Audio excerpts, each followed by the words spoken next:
Budidaya ikan nila dengan sistem bioflok menawarkan cara efisien dalam meningkatkan hasil dengan penggunaan air yang minimal. Sistem ini memungkinkan padatan ikan dalam kolam kecil, memberikan alternatif yang menarik bagi petani. Dalam era digital, platform seperti YouTube telah menjadi sumber pembelajaran yang berharga bagi banyak petani. Ini menunjukkan potensi yang luas untuk memanfaatkan sumber daya online dalam menerapkan teknik baru di budidaya. Investasi dalam budidaya ikan bioflok dapat dilakukan tanpa memerlukan lahan yang luas, menciptakan peluang bagi individu yang ingin memulai usaha dengan modal terbatas. Ini menjadi solusi bagi banyak calon petani. Pengelolaan kolam bioflok memerlukan perhatian khusus untuk menjaga kadar oksigen. Kelebihan mikroorganisme dapat menyebabkan penurunan oksigen, yang berisiko berbahaya bagi kelangsungan hidup ikan. Namun, tantangan dalam membangun kolam bioflok seringkali muncul dari faktor lingkungan. Suhu tinggi, misalnya, dapat menghambat pertumbuhan ikan dan meningkatkan risiko kematian yang signifikan. Keberhasilan budidaya dalam sistem bioflok sangat bergantung pada pasokan listrik. Kegagalan listrik, tanpa adanya cadangan, dapat mengakibatkan kematian ikan akibat kekurangan oksigen.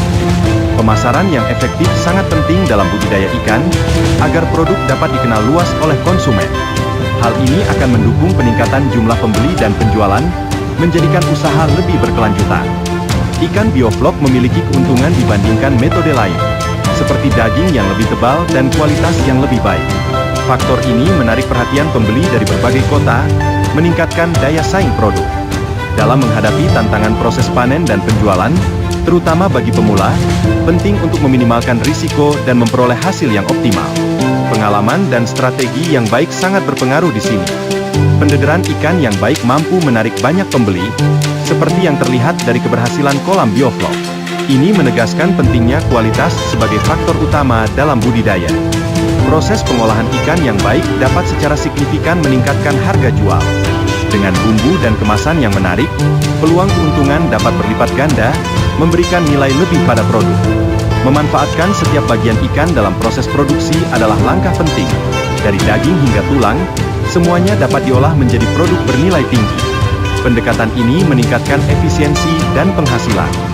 Inovasi dalam budidaya ikan sangat penting untuk menciptakan produk bernilai tinggi.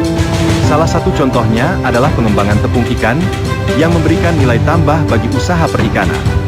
Sumber inspirasi dapat datang dari berbagai hal, termasuk buku yang mengajarkan sikap goblok, yang mendorong tindakan tanpa banyak berpikir. Ini dapat memicu inovasi dalam budidaya perikanan.